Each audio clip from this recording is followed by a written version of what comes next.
Hello everybody and welcome to the West Ham Way YouTube channel. You already know who I am. We've got a jam-packed lineup. Thrown all the lads in this week just for the sake of it. We're going to recover the Sheffield United victory we got. 1-0. We're 6th in the league. 6th in the league? 8th in the league. And we're going to play Aston Villa on Monday night. So lads, I'm buzzing for it. What are your thoughts on the game? Are we feeling joyous after those 2 victories against Fulham and Sheffield United? Yeah, definitely. 100%.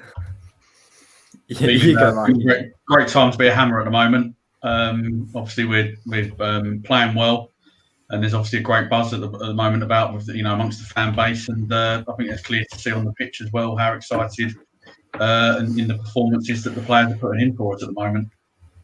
Yeah, really agree, mate. Angus?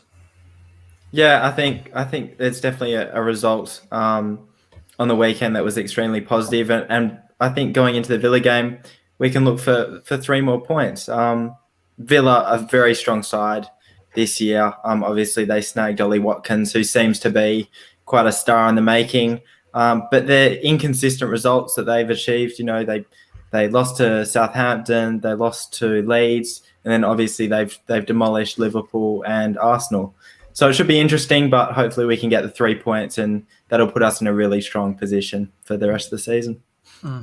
Definitely, fingers crossed. It'd be interesting to see how we go up against what can be a very attacking team. Because as much as we're glad we win these games 1-0 against Fulham and Sheffield United, they were Sheffield United was scrappy would be unfair. Fulham was definitely scrappy, but against Sheffield United, Ollie McBurney's shot goes a little bit lower. It's a draw, and we're having a different conversation. We're a bit disappointed having been the better side. It was quite a tight affair, and we got out. We got out with a 1-0 win against Villa. Villa with players like Ollie, Watkins, Jack Grealish, Ross Barkley, and co. They're going to take those chances that Sheffield United had early on. Ross Barkley is out of this game, which is which is a huge plus. But obviously, Jack Grealish, Ollie Watkins have been unbelievable for Aston Villa this season. I think for me, Grealish has taken his game to another level. I think last season we were seeing him in a relegation struggling side. Now, all of a sudden, you put some decent players around him, particularly Watkins, who seems to be latching onto a lot of chances. His assists, his goals keep notching up. I mean, just general thoughts, lads, on Jack Grealish and the kind of threat you think he's going to pose on Monday night. I mean, as a player, I can't deny his talent, but I still hate him. I'm just going to say that. I still hate him. Diving, gobby little shit, really. The sort of what I've seen. From what I've seen of him, I mean, obviously, I hope as an Englishman, I hope he this is the season where he matures and comes well and plays very well for us in the Euros, of course, and hopefully he's turned a corner there. But taking my personal animosity towards him to one side, absolutely fantastic start to the season. Probably the most exciting player we've got, other than Jadon Sancho, England-wise, coming forward. And therefore he's the type of player we do not like playing against as well, historically. So that is why he is in my fantasy team this week, lads. I actually think with someone like Grealish, this game doesn't really suit him too well, particularly if West Ham play 5 and a 5-4-1 in a defensive shape as well. He's going to have to come into deep areas to pick that ball up. I'm not sure Jack Grealish likes doing that. He likes the final third. He likes Watkins running in behind, but I think the thing that I've seen from Villa this season is that press, and I'm sure you lads have seen the same. The press is unbelievable. So just thoughts knocked on off that. His feet. Oh God, I'm just so excited about the Villa press. But thoughts on that in general, because I think Aston Villa last season we saw him having to be a little bit more defensive minded, but it seems like Dean Smith wants to play a certain way. Does open them up to the counter, but it does mean that they can create a lot of chances. Yeah, I think it's an interesting one because in some ways I think Villa play a similar game to what we do, in the sense that both teams are going to want to counter. So it's going to be interesting to see the team which actually does take the initiative, the team which is going to dominate possession, because what we've seen from them this season against Liverpool, against Arsenal, where they've had good victories, is they have sat back a bit, let the teams come onto them, but then been lethal on the counter-attack. I actually agree with you, Corey. I think that this isn't really the sort of game where Jack Grealish is going to thrive. And I also think that even though he's been fantastic this season, one of the form players in the league, with outstanding for England as well, we saw in the Brighton game, it was Brighton they played last week, wasn't it? Mm-hmm. Where they lost. Yeah. Absolutely everything comes through him. And I know teams have known that for a while now, and he's always been their key player. But Brighton shut him down well. They put 2 or 3 men on him. We're obviously playing a 5 at the back. And I think that if you man mark him, if we put he plays out on the left normally, doesn't he? So if Sufa was on him, they doubled up on him, Bowen got back. I think it's going to be a game where he's going to struggle to have as much of the ball as you want, struggle to find as much space as he'd like. So I'm relatively confident going into it. I also think as well with Aston Villa on that left-hand side, Jack Grealish, like Dean Smith says to him, right, do what you want. Go and join the attack. Go come deep, pick up the ball. He doesn't have that same responsibility that the other players have. You look at that left-hand side where they push the fullbacks up as well. If you're looking at West Ham to exploit it. So, lads, the question therefore comes, does Mikel Antonio, given that he could be fit for Monday's game, have to come into the starting lineup? I mean, go on. No, sorry, mate. I think it's as simple as if he's fully fit, he goes straight back into the starting lineup. And if not, if there's still doubts over his fitness, if he's not at 100%, then you go with Haller. I know it's simple, but the problem is, the thing no West Ham fan wants is for Antonio to be rushed back in. He plays 45 minutes, then comes off injured again, and then he's out for the next 3 months, because we've seen that so many times from West Ham before. And off the back of the last game, Haller finally got his goal. Good for his confidence. Might be best to start him going into it, but we've heard that Antonio's back in training now. If he's training well, if he's fully fit, then I think he immediately goes back into that starting lineup. Charles, thoughts on the Haller-Antonio debate as ever? Yeah, I mean, on paper, if you have Haller and Antonio both fully fit, then of course you've got to stick Antonio up top. Just in terms of, if you're comparing Watkins with Haller, you would say that Watkins is a more dynamic threat than Haller, even though we've seen Haller start to kind of a bit more form as of recent. And is a dynamic force. He can run, he can hold up the ball, he can score goals and everything. So, but yeah, I mean, I would obviously kind of be wary of the injury. Probably wouldn't start him this game, but he's definitely going to be someone you're going to think about bringing on if you're either at a stalemate or if you're a goal down. So yeah, I would keep Haller in for this starting lineup. He seems to have picked up a bit of form recently. He's obviously got that much-needed goal against Sheffield United. So, yeah, I think if he can give us 60 or 70 minutes of decent play, then I think that'll set up Antonio quite well. Yeah, what are your thoughts, lads, on Haller's improvement? I don't know if we all feel the same about it, but I think he did very well last week. He was improving, linking up play a bit better. He was a bit knackered, let's be honest, by the 70th minute, and he was kind of like having 10 men. But actually, for large periods of that game, I thought his awareness of the players around him, particularly for that Souček chance, and had he scored that, maybe it would have been a little bit more of a comfortable game. I mean, how does the saying go, Corey? I'm not telling you anything you don't already know.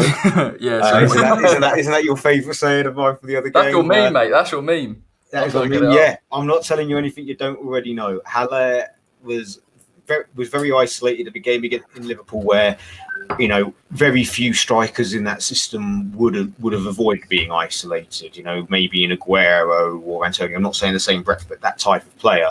Whereas against Fulham and Sheffield United, who's very much more in his element, he seemed to have a lot more cohesion with the likes of Fornals, Souček and Bowen. Even though Bowen and Fornals didn't necessarily have their best games in those 2 games, they're more suited to playing up top of Antonio, it would appear.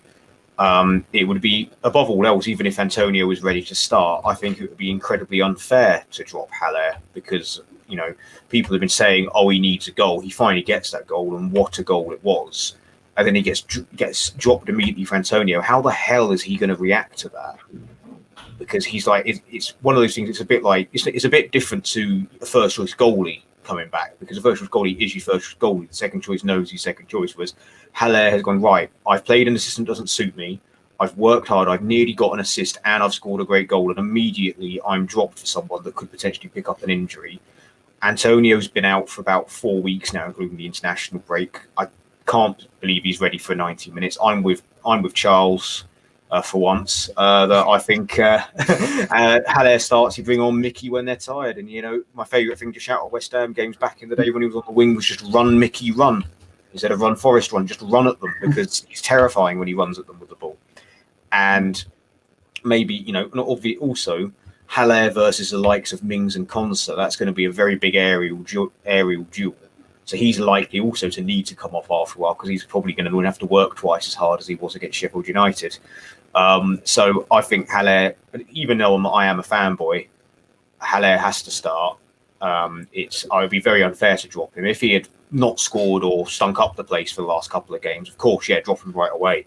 I mean, I was saying at one point, it's a shame that we don't have a third choice striker just to put some pressure on him. But he did come out all guns. He did come out swinging against Sheffield United, and some of the backlash on Twitter, I just didn't understand it. Other than my best mate Lee Clayton, who seems to have some vendetta against him for not smiling. Yeah, let's touch on this, lads. I mean, are we really that bothered? Stupid. Are we really that bothered if he doesn't smile? Really that bothered? No, we're not. And I said so to Lee Clayton, and he was like, "Oh, it's a fair. I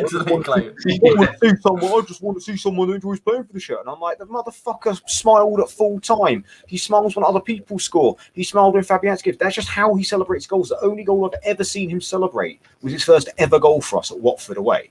That's the only goal I've ever seen some emotion out of him, because it was his first Premier League bloody goal. I couldn't give a shit. But the thing is, obviously, Dennis, me, you, and Charles were on the watch along. I don't think any of us at one point went, "Oh, he's not smiling." That ruins the moment. I mean, I was like, "Listen, it was a really good taken goal. He got the goal that's going to give him a lot of confidence." And to be honest, lads, maybe there obviously people fall into that camp. They want to see people celebrating a little bit more. I get it, right? But I just think 1-0, he's got the goal. West Ham have got the 3 points. That's all that matters. That really is. I couldn't care less, to be honest. And I mean, if you look at his history at Frankfurt, he didn't celebrate then, and he was he was scoring goals for fun in Frankfurt and playing very well. So it's not.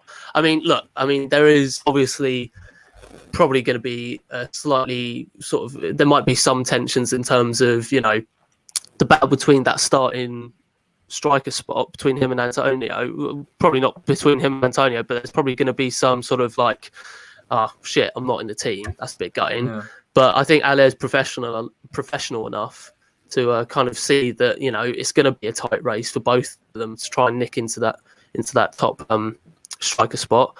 And for now, Moyes is giving him the playing time, so I don't think there's any reason for him to be annoyed and upset, and I don't think he is. I think the celebration is just part of his style. But if you saw the post-match interview afterwards, he's very down to earth, very happy, very positive about the result and everything like that. So I really think it's such a non-problem. Point. All you have to understand is that the man that tweeted that works for a certain company that likes to have. Yeah, who likes to have huge debates over absolutely nothing, and they're owned by the fucking Sun. What do you expect? Yeah, I mean, what do you expect? It's a nothing debate.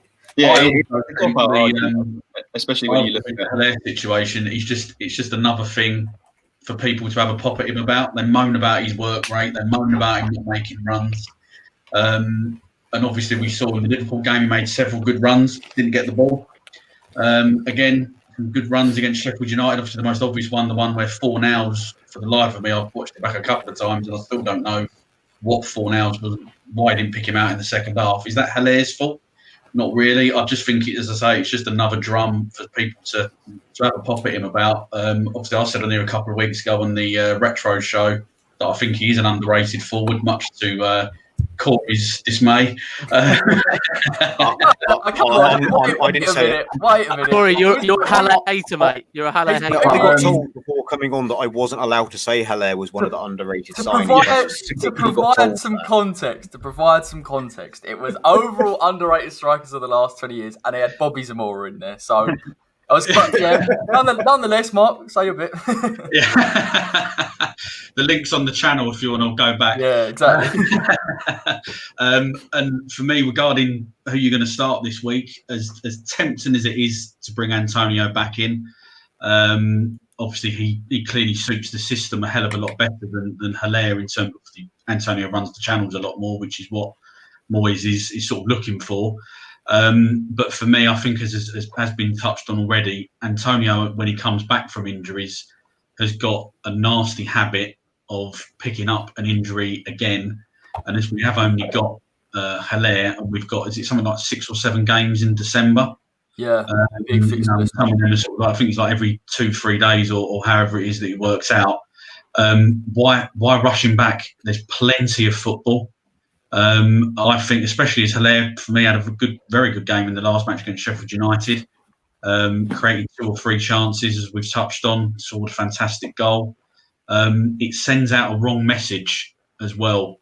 Brilliant. I've had everyone's been demanding that I play better. I've done what you've asked me to do, and then you drop me. Exactly. That's do you think, to play devil's advocate here, do you think Haller must know he's that second choice striker? That must be something that. Do you think that plays on his mind? Do you think that ever really, in the performances we've seen him come into the side, do you ever think that's actually impacted the way he's played? I think he does know that he's second choice. Obviously, if we look at going back to the back end, after we come back after lockdown, when Antonio started off up front, and that stayed the same way even when Haller came back. So I think he probably does know. I'd like to think that he's not having an impact on his performances. Obviously, only Haller knows that, really. But I think that his style of play is the way that he's always played. And I think that's probably, fans are expecting him to come off the bench and to prove a point and to run around. Well, he's not going to do that. That's never been his style of football. And I think that, that's just how he is ultimately. But I'd hope that that's not going through his head, that he realises that he's second choice. And I think we'll probably find out a little bit more at 7 o'clock on Monday when we get the team news in.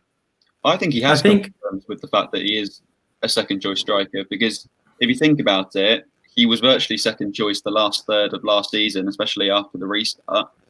And I think that if he was so unhappy about it, then he would have tried to force a move in the summer. But we didn't really see that. He's tried to fight for his place. I think when he's been given the opportunity, we have seen him fighting for the shirt, putting a shift in. Yes, he's got nowhere near the same pace as Antonio, completely different type of player, but I do think he's shown work ethic in places. The big question for me is, based on what Dennis and Mark were saying on not dropping him for Antonio after the way he's played in the last game, obviously he got that goal. What happens if he scores again against Villa? Can we drop him after that? At what stage does Antonio come back in? Because I do think he's the second choice, and I do think Antonio. I don't think you do drop him if he scores. I don't think you do drop him. I think Antonio is such a. I mean, I'm seeing an exponential improvement in Haller's recent form. I mean, if you think about the first game he played, I'm trying to think. God, who was it against? The first game in this first sort of run. Liverpool. Yeah, there you go, Liverpool, and he was sort of, he kept out of it. He didn't really do much. Next game, he gets slightly better against Fulham, and then we've got Sheffield United, and he goes score. So I just think exponentially he is improving, and he can't stop that. And especially if he scores against Villa, then I think there is, as much as I love Antonio, I think if Haller keeps on going the way he's going, there's no point stopping him, because we know that he can be a top striker on his day and when he's got a bit of form behind him, and I think Antonio is going to have to build up a bit more form anyway, coming back off that injury. So I would stick with that. Even if you look at David Moyes, just as a manager, I genuinely think, part of me thinks that if Antonio was 100% fit for this Villa game, I'm not entirely sure that he would be in the team, because if you look at David Moyes, he's the type of player type of manager that if you perform, you're going to be in the starting lineup for the next week. He doesn't necessarily seem to make changes constantly. We've kept with a pretty solid starting 11 with the exception of injuries. I think Haller had a really good game last week. I think he was really unlucky. He had a lot of chances that could have been put in the back of the net, whether it was for the Souček assist or when Fornals didn't square it to him. I think the only question is, do you then kind of focus on the opposition? Because Villa are a team that notoriously, you can kind of sneak a counter-attack in through pace. If you look at the Danny Welbeck goal last week, that is Antonio's type of game. And they've got two really strong centre-backs as well in Konsa and Mings, who might challenge Haller in the air. But I think you have to start him because he's been delivering. And, if he gets a goal against Villa, then you start him again. Why change it? If it ain't broke, don't fix it. The problem, well, the issue, the hypocrisy, I say, of people that say, oh, but you've got to bring Antonio in right away, is that when we first went into lockdown, those first two games against Spurs and Wolves, Antonio didn't have a sniff. Did he get dropped for Haller? No, but he also didn't score. He started scoring. He wasn't dropped. It was always, okay, well, Haller will come back in eventually. It was speculation about an injury. Haller will come in eventually. Whereas, with the exception of the Burnley game, well, after he scored, Antonio did not stop scoring. And same this season. Once he started scoring, he scored in most of his games, including that Vicey against City. It would have been insane to drop him for Haller. So if Haller scores as consistently as Antonio did, now, why would you drop him? Oh, look, I think what we're seeing is I do get the style side. There are certain games where you need an Antonio striker. Of course, if Antonio had played against Sheffield United last weekend, not taking anything away from Haller, we were saying at the time he would have absolutely bullied those centre backs, and it would have been a very different game. But the fact is, he wasn't. Haller was there. Haller formed. And if he scores every game, even if it's one goal, he scores every game and does the business, and we win.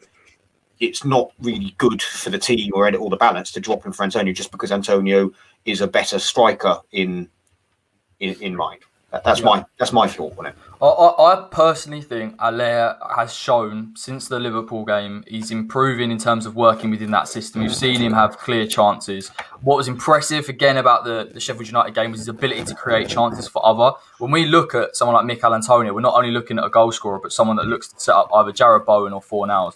Now, Haller's showing he can do that, and the system's showing that it can adapt to his strengths. It ultimately offers a different game plan for David Moyes to use. Having said all that, I do think because Aston Villa put such a high press on, Mikel Antonio is almost prime for this type of game. But at the same time, he's obviously got that injury record, that hamstring. I wouldn't want it to go, particularly going into that fixture list. We've got Manchester United, Leeds, games that Mikel Antonio will inevitably do well in. I don't think the sort of Antonio Haller conversation should be just playing Antonio because it is the first choice striker, just playing Haller for whatever reason, playing it to the games that we have and using them both. I mean, we've sat here probably last season saying, why don't we play them both together? Now, when they play together, it's magic. Both those Southampton games, it was amazing them two playing together. They play off each other so bloody well. It's just then there's defensive frailties. I mean, I do believe that Soucek and Rice sitting deeper would be able to handle the gaps in the middle, but it then messes with a working system, The problem is one it was against Southampton, they weren't necessarily an incredibly strong side last year. But the other thing is, if you look at that game compared to now, we've actually found a system now, and it's the system that, again, if it ain't broke, don't fix it. We have to go with week after week. It's the 5 at the back, the 4 in midfield, and the 1 up top. And I think the conversation about Haller and Antonio should be with the mindset that you can only play 1 up top for the time being, because the system is working incredibly well. The players are in the right positions, and they know what they need to do as well. And I wouldn't change the system. So don't forget here, Antonio is actually, or naturally, a right midfield player. So is there, we're talking about dropping Haller for him. Is there actually a conversation? Maybe do you take Fornals out or do you take Bowen out? Let's talk about this. Sorry. Let's go. No, seriously, let's go into this. This was a massive talking point coming out of the game last week. Personally, I didn't think Jarrod Bowen was that bad. Having watched the highlights and on reflection, I can see the criticism behind some of the decision making, particularly when he should have squared it to Haller. What are your thoughts on Jarrod Bowen going forward? Do you think we just persist with him? I think he's shown really good defensive work rate. And I think in games against Leicester particularly, he was fantastic going forward. Do you persist with him, or do you do what Mark's suggesting, maybe, and look to play Antonio on the wing and Haller down the middle? The thing is, if you play Antonio on the right, then again, you're kind of experimenting. And Jarrod Bowen, I think on paper necessarily he hasn't performed the best. but he's been that really good source of pace when we've needed it, and kind of holding off players and the small passes. And I think it would be unfair to drop him. I think maybe the only person you'd be looking at dropping is maybe, especially after last week, would be Fornals. I think he didn't have that much of a bad game, but I think there were definitely times where he could have picked a better option. The best example being obviously squaring it to Haller. But then if you drop him, then the better replacement would be Ben Rama, which then leaves Antonio out of the equation. Yeah. And Antonio is best used, I think, at the moment as a striker, and I think it wouldn't make necessarily as much sense to play him on the right. When he played time at right back, obviously back at the bowling days, so that would never happen. So yeah, sticking him at striker, I think, but I think Bowen definitely deserves his spot in the side for the time being. Yeah, Bowen off the back of his previous performances, and he wasn't as bad as people make out, in my honest opinion. And I do think Villa might be the game where we see him return to a better form, as we may be a bit cagey. I don't know, but if you're having that conversation, then Ben Rama has to start. But it brings me to another point that I brought up on the watch along, and something to anyone watching or a long-term watcher will say I warned against when we signed him, and when we were talking about it, when all the talk was that Moyes wanted King, was that Moyes has no problem leaving players on the bench that don't fit his system when the system works. So therefore, Ben Rama, we got him on loan, if we had spent 30 odd million on him, he didn't come on against Sheffield United. He got 20 minutes against Fulham. He got 1 minute at left back against Liverpool. Moyes don't give a shit about how much he spent on that player. Like he has with Haller, if it doesn't fit his system and it isn't working, you can take this as a positive or a criticism, because it works both ways. He won't accommodate for a player. He won't accommodate for a player just because of how much money they signed. It was very disappointing that Ben Rama, as we were saying, should have come on probably last 10 minutes as centre forward for Haller, who was knackered. That's what I would have done as a manager. I'd have shoved Ben Rama on and just have him run at people, just run around, have like a dog chasing cars, just chase after the ball, get it. The only thing I can't understand is he brings Lanzini on, and he doesn't bring Ben Rama on. Now, the only thing I can think of is he went away on international duty the week previous. That's the only reason why I can see Ben Rama not coming on. Is it a slight concern with a player like Ben Rama that in most games can unlock defences, particularly in the last 20 minutes, keep hold of the ball as well, that Moyes is choosing not to play him for a full 90? And he's not even starting the game at the moment.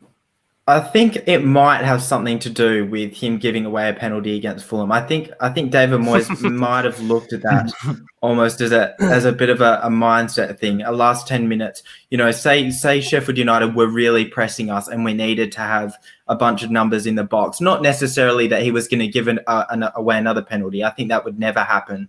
But you don't want a player dropping back, having only been on the pitch for 10 minutes, worried about, kind of sticking a foot in and giving away a free kick on the edge of the box.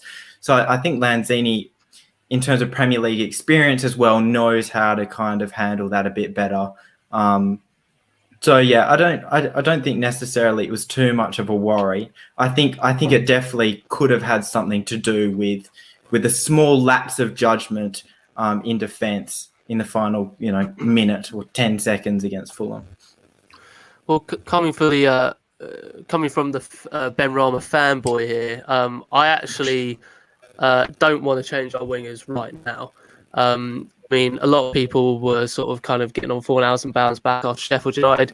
Fornals actually, if you look at the game, made some very key passes that set up some really good attacks. And I've always been a bit iffy on him over the last few weeks, but we all know how good his defensive rate is. We all know how good Bowen's defensive rate is, and we know how good they are at attacking. But I would actually say Ben Rama for the busy Christmas period. I mean, I think with our Boxing Day games now moved to the 27th, and then we've got a game on the 29th. So I think that's a great time to put him in. And if he does kick on, or if he does have a great game, then you can consider starting him in more matches after that. But I actually don't mind, unless there's obviously injuries that we're hoping doesn't happen. But I honestly don't mind sticking with Fornals and Bowen just for now. But yeah, I mean, I was a bit confused about the Lanzini sub. I know he did a beauty for us against Tottenham, but I mean, that was, I mean, the reason why that was so spectacular is just because it came out of nowhere. Like nobody was expecting to do that. Whereas Benrahma, I feel like, you know, in terms of last year of what he's been doing, I think you can expect him to come on and be a bit more influential. And like Dennis said, maybe even have him just run about in a place of Haller for 15 minutes. There was that moment where I think the ball got knocked forward and Haller just couldn't. He didn't have the energy to chase it down. I'm like, yeah, Benrahma racing. We were saying that, weren't we? We were just saying he's spent. He can't get to the ball, and there's no point at that stage. Just take him off and bring someone with legs on. Funny thing is, we have two strikers, and neither of them can last 90 minutes. You know what I mean? Maybe Antonio more than Haller, but like between them, you've got a full game. But what it comes down to is dithering David Moyes. We were saying, like, oh, he's not going to make the changes, he's going to have it, and that's why we pick up injuries. That's why Antonio probably picked up that injury against City, in the game, but because he didn't get that 10-15 minutes less of running around, less of tracking things down. You said it brings Haller on for the last 2 minutes. Bring Haller on for 10-15. That's what it comes down to, and it's something that I did say in the quite early in the season that I'm concerned that that's what we're going to have to handle, and then it's going to come back and bite us. About the Fornals point, I'm a bit like reluctant to go and dig him out because I actually think he's been okay this season, if I'm honest. And we've spoke about it, he does seem to notch up goals and assists. When I watched him against Sheffield United, the criticism of him is the lack of pace. And when we need to hit teams on the counter, I'm not convinced he's the man to carry the ball in the same way that Benrahma can. When you've got Haller in the side, someone that needs the ball to be carried alongside him and to get service into him, I'm not too sure about that partnership. I think we need to start looking at a different forward lines. If you've got Fornals and Antonio, possibly works a little bit better. But I just feel like with someone like Haller, we need a Benrahma in there just to carry that ball a little bit more effectively. The big criticism of the two wingers we have right now, for me, is that they are so one-footed. I mean, Fornals won't dare try his left, and Bowen won't try his right, and we see often Bowen and Fornals kind of having their backs to goal, which is obviously not ideal if you're trying to quickly attack. And also, obviously, that's fine though because they're inside forwards, and they're allowed to, and their kind of role is to cut in and let the wing backs kind of slot in for them in the wing position. But I mean that would be my only criticism, and I feel like Benrahma's a bit more capable on both feet. So I mean that would be a positive for bringing him in. But again, I think their production outweighs the need to drop them. I think they both obviously are defensively capable. But also very, very capable when attacking as well. And I think Bowen hasn't been performing great in the last couple of games, but we know what he is capable of, and we know that as soon as he hits a bit of form, he'll be soaring. It'd be very harsh to drop anyone from this winning side as well. Be it they're not the most convincing wins or as convincing as we would like against the opposition, but we won. And the only game we've lost since the Wolves game was Liverpool, and if you're gonna moan about West Ham losing to Liverpool, we've got some news for you. We always get used to it. With the exception of the 2016 season, we usually lose. I'm glad that we haven't been turned inside out like we normally have, like we have been in recent years. There potentially have been closer affairs, but you're not going to complain about losing to bloody Liverpool. Although it was all Sebastian Haller's fault at the time. I remember everything. It was like South Park, blame Canada, blame Haller. That's what it was. Going back to what Corey was saying about the pace, I suppose that is, and I was kind of banging on about it a tiny bit earlier, that's the only frustrating thing, and I guess only time will tell.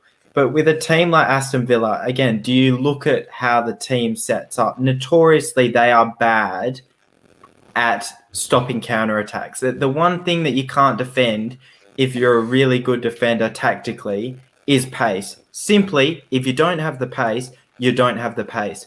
And when they've got a player like Jack Grealish, he'll run at players until he reaches them. And if he deems that he can't beat them, then he'll pass the ball around and receive it back. But that means that Villa will have maybe 5-6 players on the edge of the box, and suddenly if they lose possession, again, you saw Danny Welbeck in that. I think it was the only goal that in that game, Brighton against Villa. He just unleashed, and it was an easy finish, a nice chip, obviously, but he just ran and ran and ran, and no one was there. And I think looking at skill set, Antonio, you would start over Haller. I think I'm not saying starting, but I think against a team like that, if you had to pick a player, forgetting everything, he'd be better suited than Haller. And I think Benrahma would be better suited than Fornals. But again, like, you know, you can't, it's so unjust almost to then drop a player, especially when you've had the run that we've had. So I don't know. It's frustrating. And they're good problems to have, obviously, but yeah, it's probably bloody hell. Yeah, this is what's funny. This is the only time we sit there and speak about the options with the forward men, because we haven't got any other options anywhere else. So there's no conversation to be had. Yeah, I'm in a slightly different camp in the sense that I would make a change from that starting 11. I get what people are saying. If it's not broke, don't fix it. Is that right? Yeah. Yeah. And obviously, we performed well in recent games, but I think the Fornals and Haller case are different. I think Haller's played brilliantly in the last couple of games and deserves his chance. Fornals, on the other hand, I'm not digging him out, and I don't think he's played particularly badly. But what annoys me is people saying that Benrahma doesn't fit this system, because I don't understand how he doesn't fit this system. He is a left winger. There is a space, like, he's a natural replacement for Fornals. I think the only sort of argument for not changing those two is that Fornals has a better work rate and more. But we've only seen Benrahma play 20 minutes of football for us, and yes, he gave away a penalty, but that was in top. So surely that set up the goal. surely that shows that he is tracking back. He also set up a goal, like you say, in that 20 minutes. And the other thing I think we've seen from him is that after Fulham missed that penalty, I don't know if people saw the footage, but Benrahma he's sprinting off, after it and wanted the goal himself. To see that work rate in the 95th minute, I think that shows that he's working for the team. And it's frustrating people saying that he doesn't have the same sort of work rate, that he won't track back for the team, because he hasn't really been given the opportunity to do so. So, in my personal opinion, I would bring in Benrahma for now. I agree with Ollie. He fits that system. I think we brought him in on loan, but essentially for 25 million. He's been one of the best players in the Championship last year. We've seen how good players from the Championship can be for us. I get what Moyes was doing and not bringing him in straight away, because he did the same thing with Bowen last year. It took 4 or 5 games for him to get a chance in the starting lineup, but I think it's been long enough now. He's come back from international break. He's been training with the team for a while. He's already made an impact in that Fulham game, and I think now is the chance to give him the start. Yeah, I agree with Ollie. Another thing.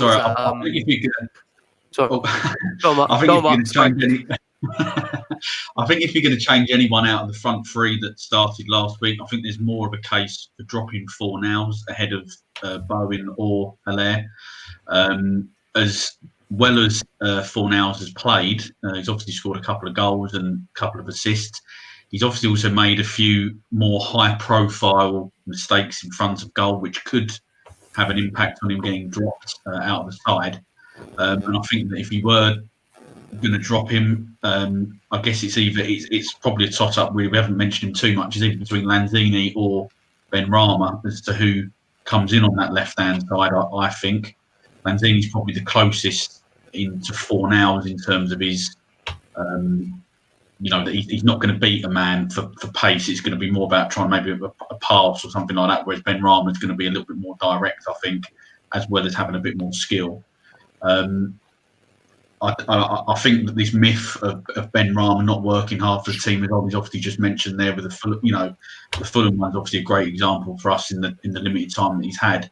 But what I would like to know is what actually are our fans basing this on? Because most of them probably didn't see Benrahma play, and I include myself in this, by the way, didn't see Benrahma play for Brentford. Probably apart from other than the playoff games at the end of last season, where he got a bit of criticism because he wasn't, running around like Messi on the pitch and doing, all these amazing, fantastic skills. So I think we've got to give him a little bit of a break because we haven't actually seen that much of him. And as I say, I think that that would be the most obvious change for me, because of if we are going to stick Haller up top, I think that we potentially do need another player who is prepared to run beyond Haller. I think obviously we've got that in Souček, who will do it from the middle of the park. Obviously Bowen as well from on the right hand side.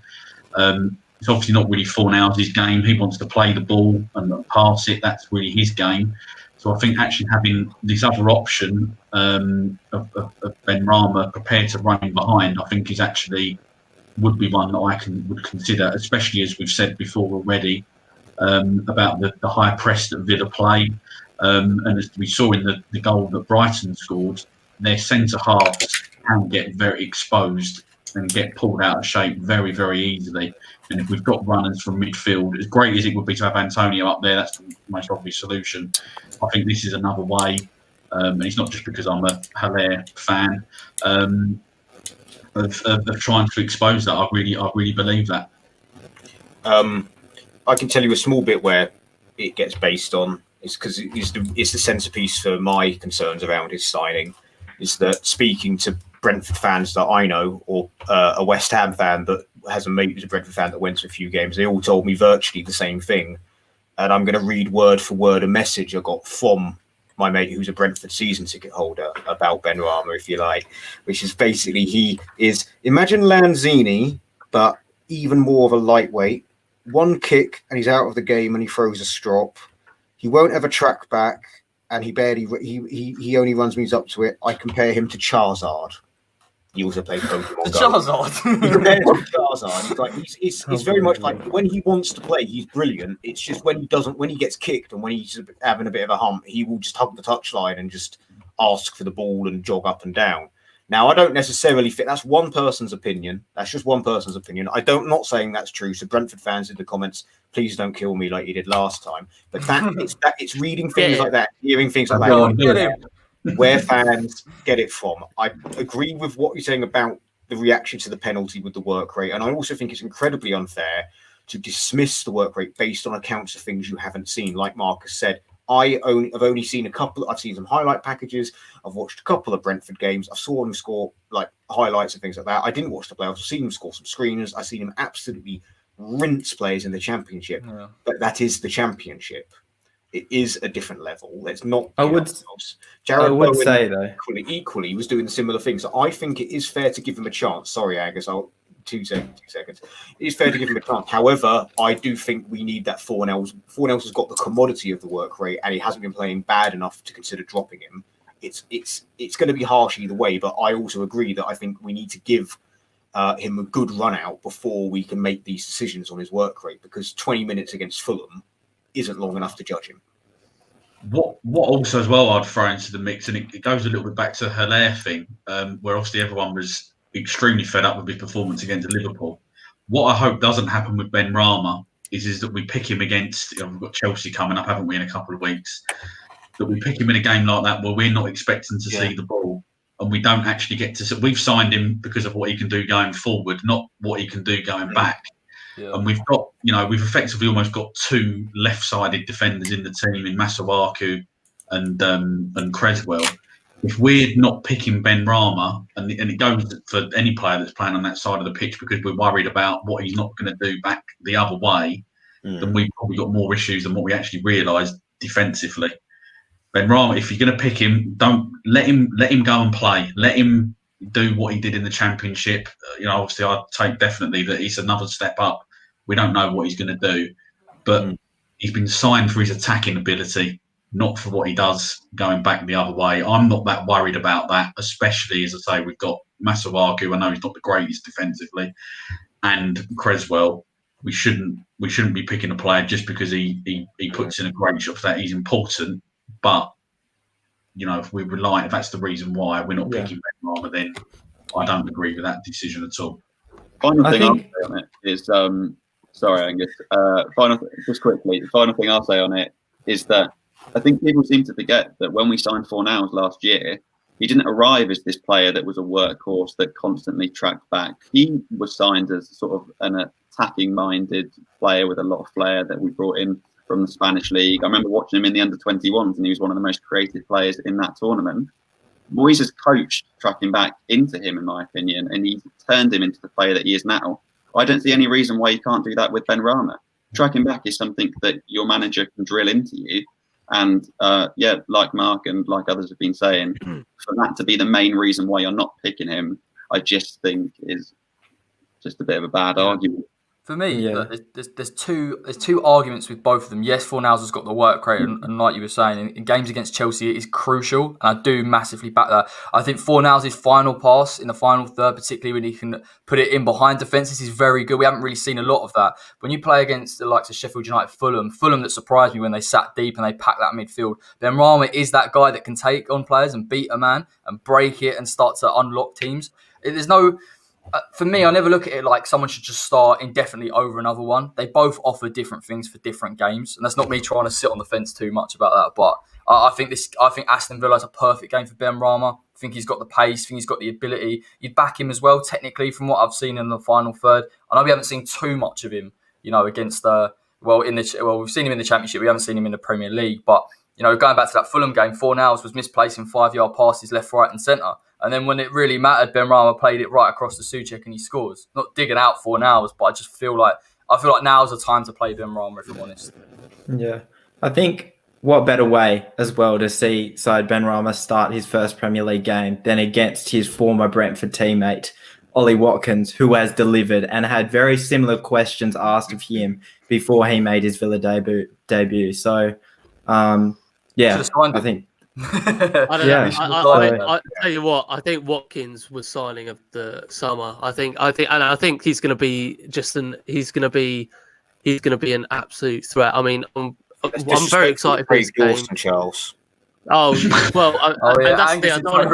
No, we're not doing this. No, we're not doing this. I've seen a comment in the I've seen a comment from Leslie saying we talk about Dawson. I think this channel was. This channel was missing a lot of Craig Dawson talk, I must admit. But no, I mean, look, this game is going to be great. But in terms of, I know that there's a lot of Benrahma talk right now, but my 2 cents sort of comes from Ollie's perspective, in the sense that potentially we've got a player that is a very good attacking player, but maybe his defensive work rate isn't as great as people want it to be. But Moyes has said that he's not going to start anyone who doesn't run, and who doesn't run, and he takes them off as soon as he sees sort of signs of that, even if it is in the 89th minute. But realistically, we have one of the better managers in the league at the moment. I can't believe I'm actually saying that. But he's doing a good job. He's taught Bowen and Fornals, who before weren't really big defensive work rate players, and they've done well. So there's no reason why Benrahma can't learn that. And another reason to put Benrahma is because I think he's got a great sort of skill set to complement Haller and his abilities. And I know Fornals has done all right with Haller, but if you're looking for someone who's nippy and skillful and direct, someone who's going to get in the box and maybe give Haller a tap-in or something like that, I think Benrahma is going to be the guy who's going to go for that. I mean, I maintain that Benrahma coming in and playing with either Bowen or Antonio up there with Haller is the way that we recreate the Frankfurt team that set Haller up fantastically for me, with 2 inside forwards or support forwards, depending on how you want to set up the rest of the team, either 4 at the back or 5 at the back, and have Rice and Souček soak up the pressure. But again, don't change. We're not talking about changing the formation, in my opinion, because it's too much too soon. But yeah, the question about the formation: do you think Moyes will ever revert to another formation this season? Because I know he loves to stick with the same thing, but do you think possibly an injury to a key player for that? Do you reckon Moyes will change it, go to a back 4? Because for me, I just don't think we can afford it. I mean, let's say we pick up an injury to Diop and Ogbonna. Then he's going to have to go to 4 at the back, and he's probably going to have to put Rice there. Play Craig Dawson at the back? Yeah. I mean, yeah. I think you're trying to play up to the crowd now, just to get controversy. No, I don't even like Craig Dawson. I'd rather see another 16 player. I think in that situation that Dennis has just given us and Corey there, I think that Dawson would come straight in. I don't think he would change the formation. I'm just thinking a back five with Dawson, Cresswell, and Balbuena. You know, that is desire. That is decision making. Zero pace. Okay. Zero decision making. Because I love Balbuena, but he does have a mistake in him. Less said about Craig Dawson, the better. I do think he's slightly better than people give him credit, but he's nowhere near in the league of other centre backs. Yeah. And Cresswell is not his natural position. He will inevitably make some form of error without a solid centre back at his side, and you know, it's too much pressure to put on Balbuena to lead that, in my opinion. So he would probably end up going to 4 at the back. Could you not maybe Balbuena and Cresswell, or Balbuena and Dawson, or Balbuena and Rice in that situation? Could you not put a back 3 with Declan Rice in there? Would you ever look at that? But then what happens? What happens? You lose your midfield. I know. Yeah, who's your holding midfield? I'm putting out options, lads. I don't believe them all. I'm not supporting them. Yeah, I think in that situation, you got 4 at the back and cram the midfield. You go 4 at the back and you cram the midfield, hoping to stop things coming through. The thing about going back to a back 4 is then who plays left back? Do you move Cresswell to left back and then drop Masuaku? Because he's been play Cresswell centre back and just Arthur play left back again. Cresswell can't play left back anymore. Centre back in a back 4 though. That is risky, I think. Yeah, it's risky, but yeah, I think it's risky. Centre back in a back 4 is a little risky in my opinion. The other thing is, I don't think you can play Cresswell in a back 2 either. I think, yeah. Well, that's the problem in the cup when we lost. Who played at the back? Did we play 3 at the back in that game? 4. Rice was centre back in that game, wasn't it? Rice about winner. Rice played centre back, yeah, and got caught out from memory. Yeah, they both got caught out. Yeah. Well, he's too ingrained in the midfield now. You just can't, and that's why I'm worried that if Chelsea take him, they're going to just like completely waste his talents, ruin him. Yeah, that's the thing. My mate, as a Chelsea fan, was like, "Oh, he's a terrible centre back," and I'm like, "He's not a centre back. That's why." He's played centre back twice in 2 seasons. Well, I'm hoping Chelsea have resolved it a bit because now they're playing Kante in a holding midfield role. I guess their centre back with Thiago Silva and Zuma have been doing well. So fingers crossed they don't come in for him in January. Well, they reckon they've called. They're interested. Yeah, that's like. God, I really hope not. I don't think I can do another window with Rice. But apparently, he was quoted the other day saying he wanted to win trophies. I mean, what do we think of that? Inevitable, isn't it? That's because we're going to win the FA Cup this year and qualify for Europe. Well, we're not going to win the Carabao Cup. No, the FA Cup. That one. FA Cup. We're going to win the FA Cup. We're going to qualify for Europa League. I'm not saying Champions League. I'm not going to be too unrealistic here. Yeah. You're going to get Europa League, and then we're going to do a West Ham in Europa song. We're all going to sing it. We're going to do a vlog on tour, mate, to some sort of we're going to go far-reach European country. You know what we're going to do? We're going to somehow Mainz are going to qualify, and we're going to end up going to Mainz and meeting all the German mates, and be like, "Oh, so you're taking the piss out of our Steinhauser?" Third time lucky, I think.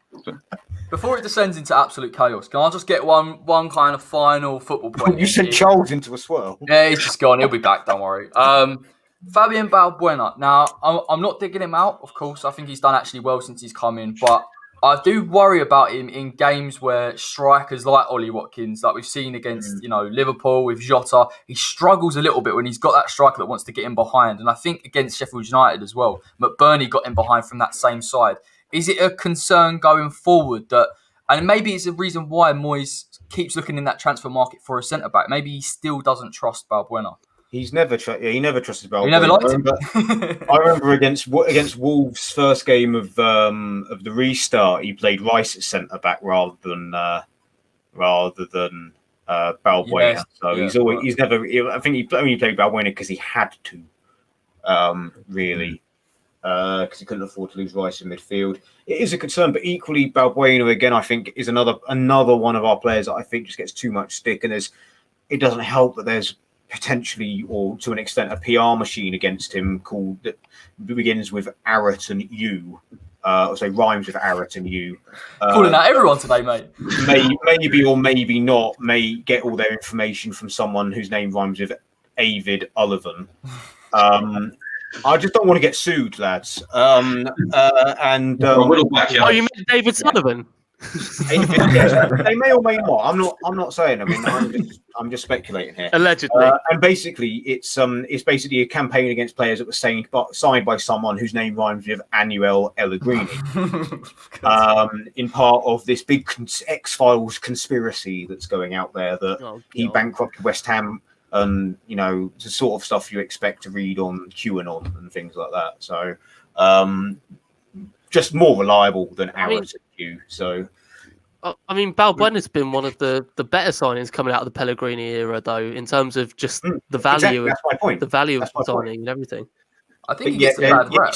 You see articles saying that you see tweets of people on Twitter going on about he's the weak link of the defence and stuff like that. He was solid his first season. He just had a tough second season. This is what I'm saying. Like in context, that like I've said in a few games, he does struggle with certain strikers. I think when we can sit in a low block, he is actually very good. Everyone seems to discard that first season when he came in, and I thought we were talking about him as an absolute bargain. The value we got him for comes in slots in. Yes, he tailed off. This system suits him a bit better. I'd like to keep him around as well. I know he's up in the air in terms of his contract, but I think for the money we signed him for, probably on the wage he's on, he's just good to have around. I think at the start of the season, the stick that he got was fairly justified, especially near the end of last year or for most of last season. I think he was pretty terrible. I remember vividly, I think it was the FA Cup game against West Brom where he genuinely didn't complete a pass all day, I think, and got taken off at half time. Like, he was just appalling. And whether that was a lack of confidence or he was carrying an injury, I don't know. But as you say, especially in his first season, when Pellegrini brought him in, he was one of our best signings. And when Diop was out with COVID, I was quite scared, in all honesty, at the prospect of him coming back in. But he really hasn't put a foot wrong. You're right in saying that, yes, he doesn't have that much pace. There's the chance that he could get caught out and people could get in behind him, but I think it's impossible to drop him at the moment because he's been outstanding, really. We're seeing the Balbuena that we saw in his first season, and even though I think that in the future the long-term prospect is Diop and that he could still come back into the team later down the line, at the moment, I think he's undroppable.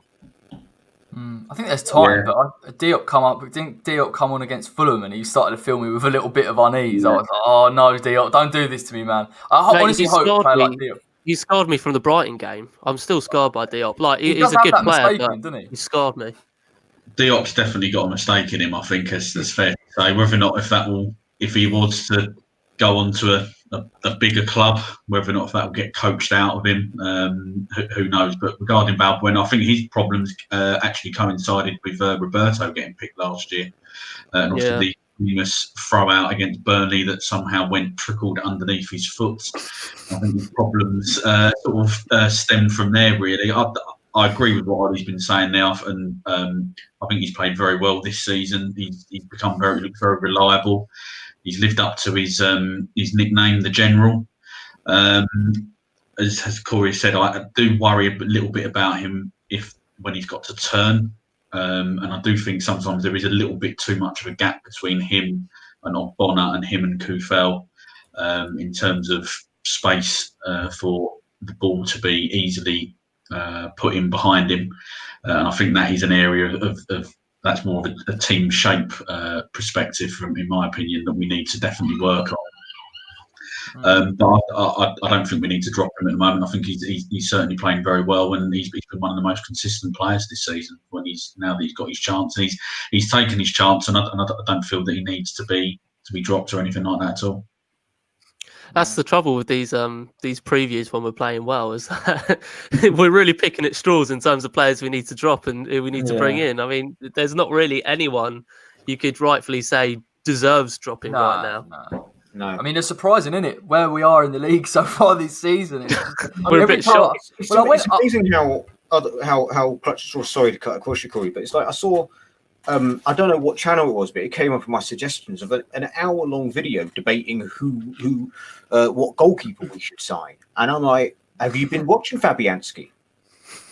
Did you watch Fabianski's return of form? Yeah, Fabianski's return of form. I know he's not young, and I know that he had a bit of a wobble when he came back from his first injury. But to talk about the necessity of getting a goalkeeper next year, I'm all for forward planning. but we don't really need to sign another goalkeeper. And if we do, it'll probably be the lad at Slavia Prague because they're our supply team at the minute. Whoever that is.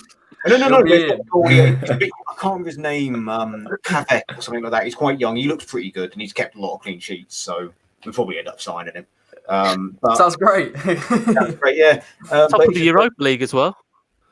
Yeah, it's but it's like lots of. So that's where agreeing with the clutching of straws. It's ridiculous. The clutching of straws. Like, oh, should we get another goalkeeper? Fabianski has kept 2 clean sheets and pulled off some ridiculous saves against Sheffield United early on to keep us in it. So yeah, the Bowen one for me. We'd have more goalies than centre midfield players, wouldn't we? On the books, we'd have about 5. I think we technically do. We technically have. Yes, we do. That's not a joke. Oh my god, that is actually 5 true. Goalkeepers, 6 including that Hungarian lad. There's Martin, Randolph, Fabianski, Trot, Anang, and the Hungarian lad whose name I can't pronounce. But even in the registered squad, we have 4 registered keepers, which is just completely ridiculous. The only reason Trot isn't registered is because under 21s don't have to be registered. Yeah, that's the only reason. Rice isn't even in the registered squad. Yeah, it's mental. Yeah. I mean, listen, like, before we start to get into these conversations about like when people were talking about goalkeepers, listen, for me, we still need another centre midfielder. We still need another striker. It's just that is just basic. And I do understand the argument a little bit about the goalkeeper purely from a long-term point of view. But again, like that we spoke about it when I dare to suggest Rice could fit into a back 3. I completely agree. You take him out of that centre midfield, your choices are Noble or Snodgrass, and all of a sudden that midfield doesn't look as solid. Can't transition as well. That's more of a concern for me in some aspects in the forward line, because if one of them goes, I'm slightly concerned how we're going to perform. Yeah, I think that's one of the best things though with someone like David Moyes. I think obviously not ideal, and we definitely do need a player. But over the last couple of weeks, he's kind of instilled a bit of confidence. I think, in the sense that I think he would produce some sort of option, which means that at the end of the day, we're not as exposed as we think we're going to be. But obviously, if you look at our squad, it's a headache. Thinking about what would happen if we had to play Rice at centre back, or if he got injured, or if Souček got injured. So definitely, we need someone in there.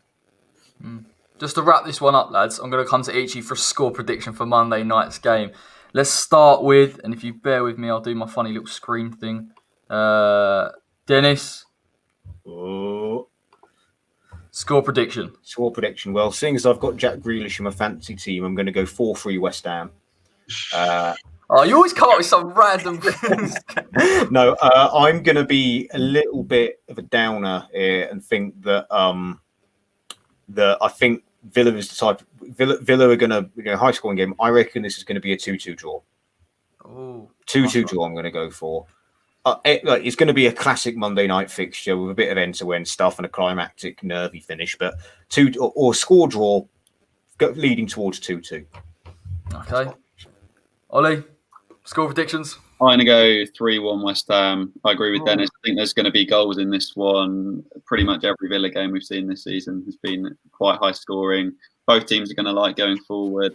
But yeah, I fancy West Ham to win this one 3-1. Angus? I think 1-0 West Ham. And I think I also do have Jack Grealish in my fantasy team, but I'm prepared to take the lack of points this week. And I think it would be fitting for Fornals to get the goal and Bowen to get the assist, just to provide us with a couple of more headaches for next week. Mark, score prediction. Obviously a home win, 2-1 for us. I want Bowen to set up a goal or score one, just purely because he's in my fantasy team. Love it. Absolutely love it, mate. Right. Charles, score prediction, mate. If I'm a betting man, I'm going along with Dennis's lines with 2-2 or a score draw. But if I'm feeling optimistic, I'm going to say 3-2 West Ham. So 3-2. Come on, you Irons. Look, my score prediction, I'm going to go with Dennis and just a 2-2. There'll be goals in this game. It'll be back and forth. I'll be tearing my hair out as ever. But I think a draw against Villa, to be honest, is a good result. If we get a win, I'll be absolutely buzzing. We'll be well up there. I think we've actually got a better chance of beating Man United, if I'm honest, lads. But let's get through this game. Thank you so much, everyone, for joining me. Thanks to the guests, as always. Make sure to check out their socials. Make sure you like and subscribe to the West Ham Way YouTube channel. We will return on Monday night. Dennis and Charles for the live watch-along against Aston Villa. Can't wait for that one. And until next time, take care.